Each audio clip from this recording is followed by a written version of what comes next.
আল্লাহ পাকের সম্মানিত নবী হযরত সুলাইমান আলাইহিস সালামের নাম তো আমরা সবাই জানি নাকি জানি না। হযরত সুলাইমান আলাইহিস সালাম সারা পৃথিবীর বাদশা ছিলেন। সমস্ত পৃথিবীর বাদশা ছিলেন চারজন ব্যক্তি। চারজনের মধ্যে দুইজন হচ্ছে মুসলমান আর দুইজন হচ্ছে কাফের। কাফেরের মধ্যে একজনের নাম হচ্ছে নমরুদ, আরেকজন হচ্ছে কেউ বলে সাদ্দাত, কেউ বলে বাক্কেল হাসান। আর মুসলমানের মধ্যে একজনের নাম হচ্ছে আল্লাহ পাকের ওলি হযরত সেকান্দার জুলকারনাইন রাহমাতুল্লিল আলাইহি। আরেকজন হচ্ছেন আল্লাহ পাকের সম্মানিত নবী হযরত সুলাইমান আলাইহিস সালাম। জুড়ে বলুন সুবহানাল্লাহ। তো হযরত সুলাইমান আলাইহিস সালামের বাদশাহীটা ছিলেন অনেক বড়। আসমানের নিচে, জমিনের উপরে, পানিতে, বাতাসে যা কিছু ছিলেন হযরত সুলাইমান আলাইহিস সালামের কথা শুনতেন, ঠিক না বেটি? হযরত সুলাইমান আলাইহিস সালাম বলতেছে, আল্লাহ পাক আপনি আমাকে ইজ্জত দিয়েছেন, সম্মান দিয়েছেন, আমাকে ইলম দিয়েছেন, আমাকে নবী করেছেন, পৃথিবীর কর্তৃত্ব ক্ষমতা আমাকে দেওয়া হয়েছে। তাই আল্লাহ পাক আমি এর নিয়ামতের শুকরিয়া আদায় করতে চাই। আমার আল্লাহ পাক বললেন, কিভাবে আপনি নিয়ামতের শুকরিয়া আদায় করতে চান? বলে, আমি গোটা সমস্ত মাখলুকাত, সমস্ত মানুষ যারা রিজিকের প্রয়োজন, যারা খেয়ে থাকে, তাদের 1 মাস মেহমানদারি করব। কতদিন? 1 মাস, 30 দিন। আমার আল্লাহ পাক বলেন, ও আমার সম্মানিত নবী হযরত সুলাইমান আলাইহিস সালাম, আপনি বলেন কি আপনি আমার গোটা সমস্ত মাখলুকাত, সমস্ত মানুষকে 1 মাস খাওয়াবেন? এটা কোনোদিন সম্ভব না। কারণ রিজিকের যেই ব্যাপারটা আমি আল্লাহ পাক পদ্ধতিভাবে ফায়সালা করি। হযরত সুলাইমান আলাইহিস সালাম বলতেছে, আল্লাহ পাক 1 মাস সম্ভব না হই 15 দিন খাওয়ার অনুমতি দিন। আমার আল্লাহ পাক বললেন, তাও অসম্ভব। 7 দিন, তাও 3 দিন, ওই এটাও অসম্ভব। তাহলে আল্লাহ পাক আমাকে 1 বেলা 1 ওয়াক্ত খাওয়ার অনুমতি দিন। আমার আল্লাহ পাক বললেন, তুমি তো আমার সম্মানিত নবী, তোমার ইজ্জত আছে, সম্মান আছে। জোরে বলুন সুবহানাল্লাহ। নবী রাসূলগণের ইজ্জত সম্মান আছে কি নাই? কার সমান? বড় ভাইয়ের সমান, মেম্বার সাহেবের সমান, চেয়ারম্যান সাহেবের সমান, এমপি সাহেবের সমান, প্রধানমন্ত্রীর সমান, প্রেসিডেন্টের সমান। আমার আল্লাহ পাকের পরই নবীগণের সম্মান এবং ইজ্জত। জুড়ে বলুন সুবহানাল্লাহ। আজকে আমরা মুসলমান দাবি করি, অথচ নবী রাসূলের তাজিমটা জানি না, সম্মানটা জানি না। সাধারণ মানুষ হয়তো জানে না, কোরআন পড়ে নাই, হাদিস পড়ে নাই, আদব কায়দা জানে না, সেইটা মানে। কিন্তু এক শ্রেণীর মৌলবী, আমি নাম বলবো না, আমি যখন অনেক জায়গায় ওয়াজে যাই, আমার পূর্বে অনেক বক্তা ওয়াজ করে, তার ওয়াজ শুনে আমি আফসোস করি যে একজন মাওলানা, মুফতি, মুহাদ্দিস দাবি করছে, অথচ নবী রাসূলের তাজিমটা জানে না, সম্মানটা জানে না। কিভাবে ওয়াজ করে জানি না? বলে আদম, আদম করেছেন, আদম বলেছেন, ঈসা, মূসা, ইব্রাহিম। যেমন দেখা যাচ্ছে পাড়ার বড় ভাইদের নাম নিচ্ছে, বড় ছেলেদের নাম নিচ্ছে। এই নামে ছেলে মেয়ে আছে কি? ঈসা, মূসা, ইব্রাহিম। তোমরা নাম নিচ্ছ, ঈসা করেছে, মূসা করেছে, ইব্রাহিম করেছে। কোন ঈসা, কোন মূসা, কোন ইব্রাহিম? আমার আল্লাহ পাক বলেছে, তোমার বাবার নাম নাও, তুমি আদবের সাথে নাও। তোমার উস্তাদের নাম নাও, তুমি আদবের সাথে নাও। তোমার নেতা নেত্রীর নাম নাও, তুমি আদবের সাথে নাও। আর আল্লাহ পাকের পরে যাদের সম্মান এবং ইজ্জত, তাদের নাম নিচ্ছ সাধারণ ছেলেদের মতন। জুড়ে বলুন নাউজুবিল্লাহ। সম্মানটা কিভাবে করতে হয় আমরা জেনে নিই। কমপক্ষে আদব, প্রথমে হযরত, শেষে আলাইহিস সালাম লাগাইতে হবে। এইভাবে বলতে হবে, হযরত আদম আলাইহিস সালাম তিনি করেছেন, তিনি বলেছেন। হযরত মূসা কালিমুল্লাহ আলাইহিস সালাম তিনি করেছেন, তিনি বলেছেন। হযরত ঈসা রূহুল্লাহ আলাইহিস সালাম তিনি করেছেন, তিনি বলেছেন। হযরত ইব্রাহিম আলাইহিস সালাম তিনি করেছেন, তিনি বলেছেন। এইভাবে বলতে হবে। আর আমার নবীর নাম নেই আহমদ, মুহাম্মদ, আগেও কিছু নাই, পরেও কিছু নাই। আমার নবীর নাম নিতে গেলে আরো আদবের সাথে লকব মুবারক সাথে লাগাইয়া সাইয়্যিদুল মুরসালিন, ইমামুল মুরসালিন, রাহমাতুল লিল আলামিন হুজুর পাক সাল্লাল্লাহু আলাইহি ওয়াসাল্লাম এইভাবে বলতে হবে। কারণ নবী রাসূলগণের সাথে বেয়াদবি হলে ঈমান থাকবে না, ঠিক না বেটি? যা আমি সেই দিকে যাচ্ছি না। আমি যেটা বলতেছিলাম, আমার আল্লাহ পাক বললেন, তুমি তো আমার সম্মানিত নবী, তোমার ইজ্জত আছে, সম্মান আছে।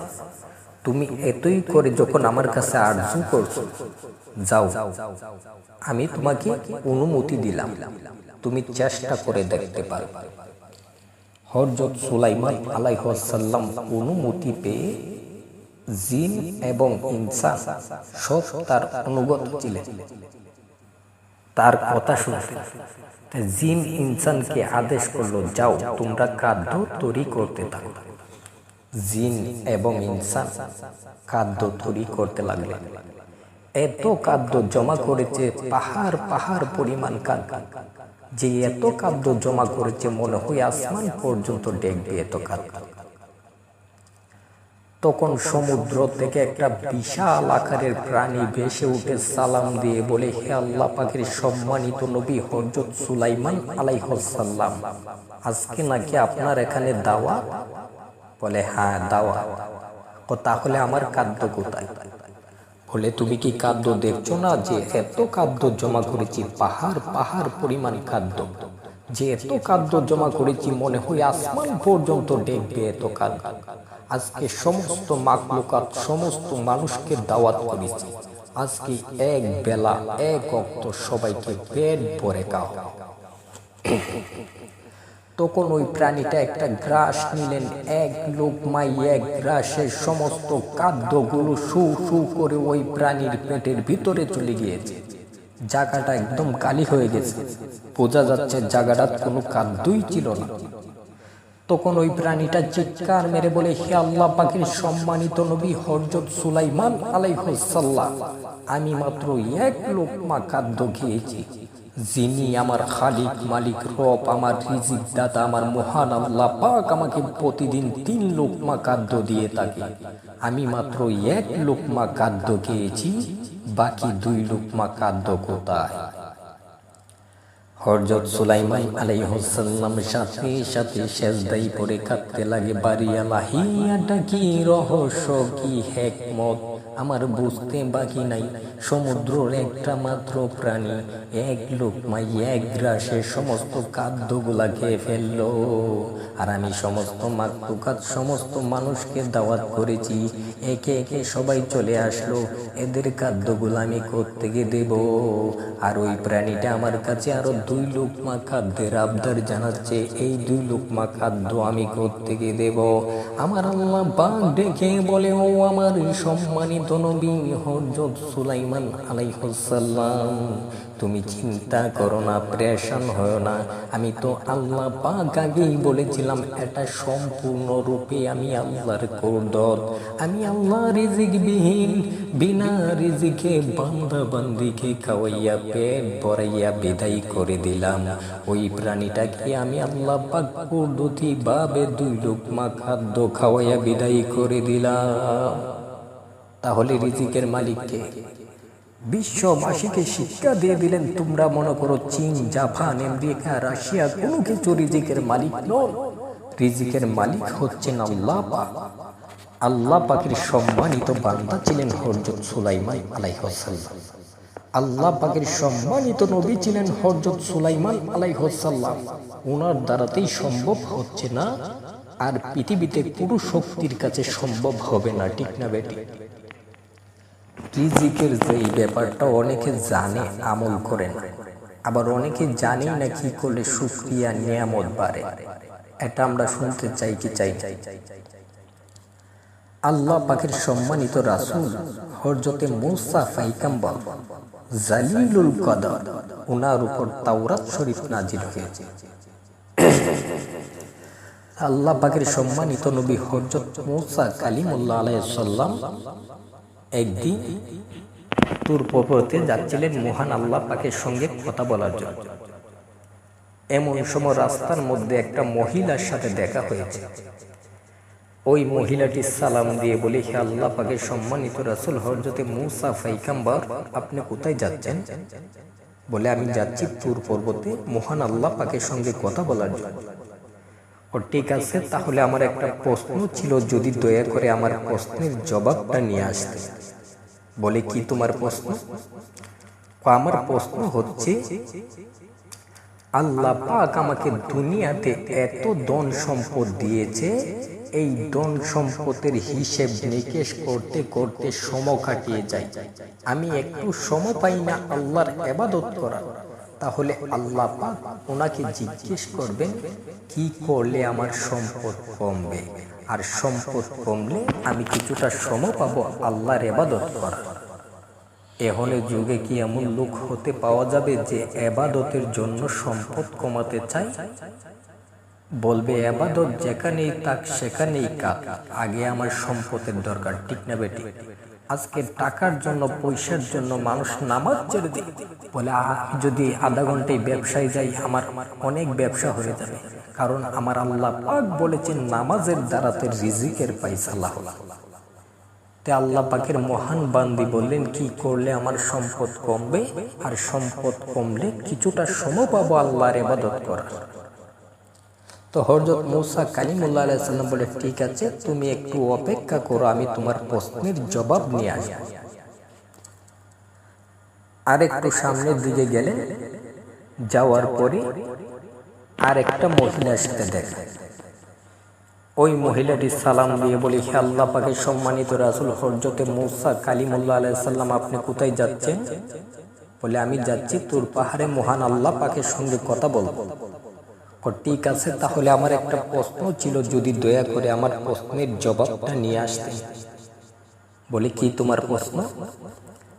আমার প্রশ্ন হচ্ছে, আমার একটা ভাঙা ঘর, বেড়ার ঘর, ডেরার ঘর, রোদ আসে, বাতাস আসে, বৃষ্টি পড়ে, আমি এক বেলা খেলে আরেক বেলা খেতে পারি না, এটা না থাকার মতো।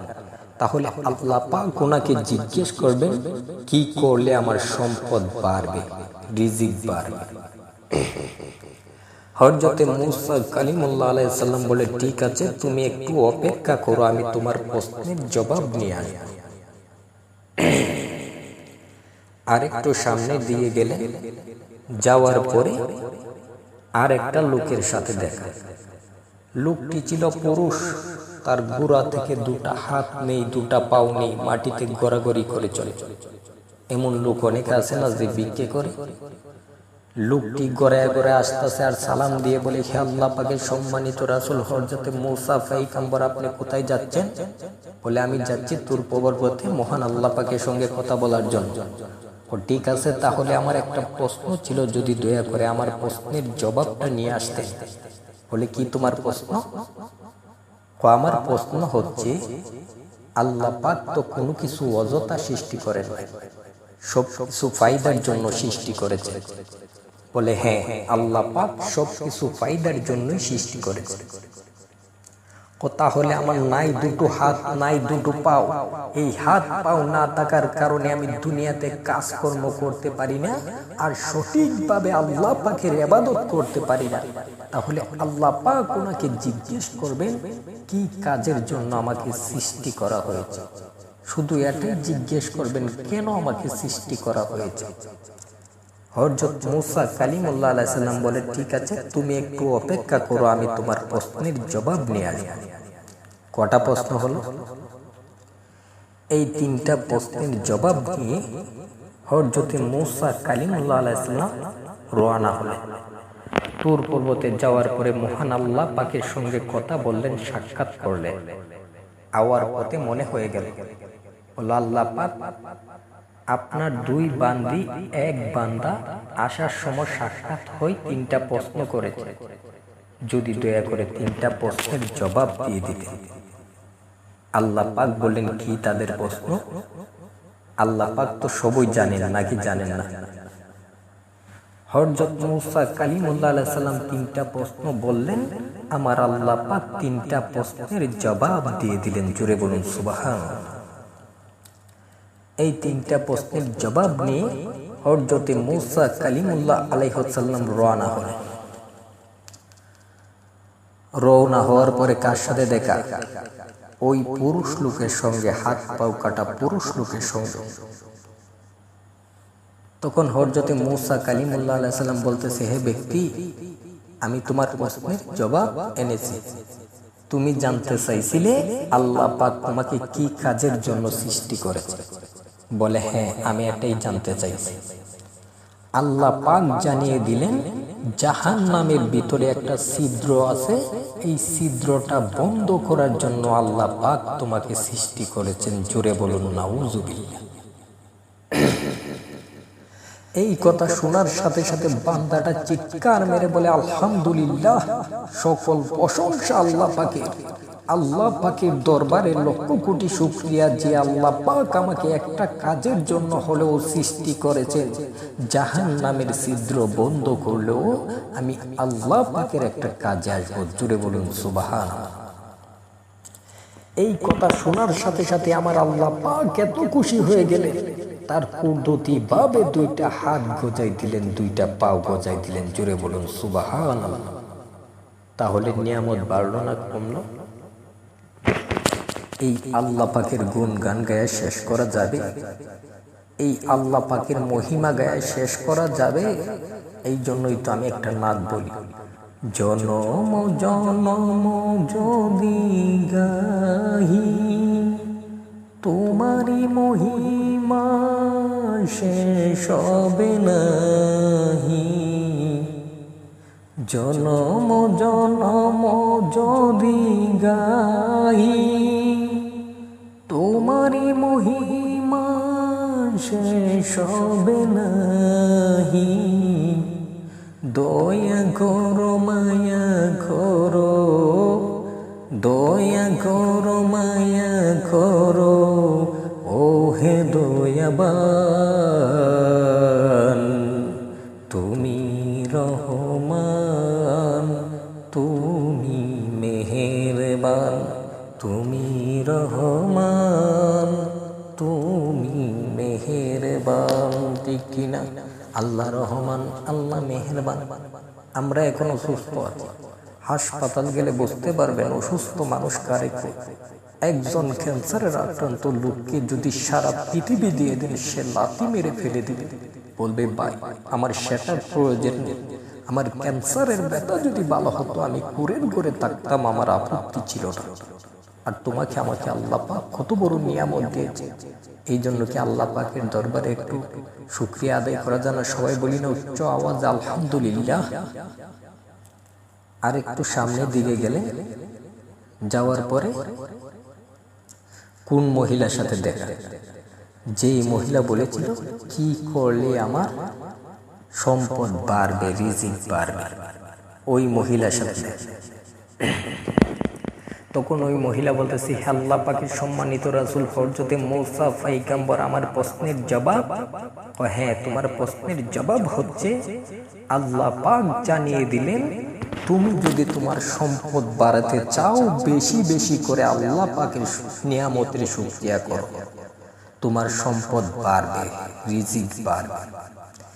এই কথা শোনার সাথে সাথে মহিলাটা ছিল একটা বদনসিব মহিলা, নাশুকুর বান্দী। এই মহিলাটা বলে উঠল, কি আমার টাকা নাই, পয়সা নাই, বাড়ি গাড়ি কোনো কিছু নেই আমার, আর তুমি বলছো আমি আল্লাহ পাকের শুকরিয়া আদায় করতে? আমি আল্লাহ পাকের কিসের শুকরিয়া আদায় করব? জোরে বলুন নাউজুবিল্লাহ। এই কথা শোনার সাথে সাথে আমার আল্লাহ পাক অসন্তুষ্ট হয়ে গেলেন। অসন্তুষ্ট হয়ে একটা গজব আজব নাজিল করে দিলেন। এই গজবে একটা জ্বর আসে, তুফান আসে। এই তুফানে মহিলার একটা ছোট্ট একটা কুড়ের গোড় ছিল, এই গোড়টাকেও বিচ্ছিন্ন করে দিল, সঙ্গে সঙ্গে মহিলাটাকেও বিচ্ছিন্ন করে দিল। জোরে বলুন নাউজুবিল্লাহ। কি করার কারণে? আল্লাহ পাকের না শুকরিয়া আদায় করার কারণে।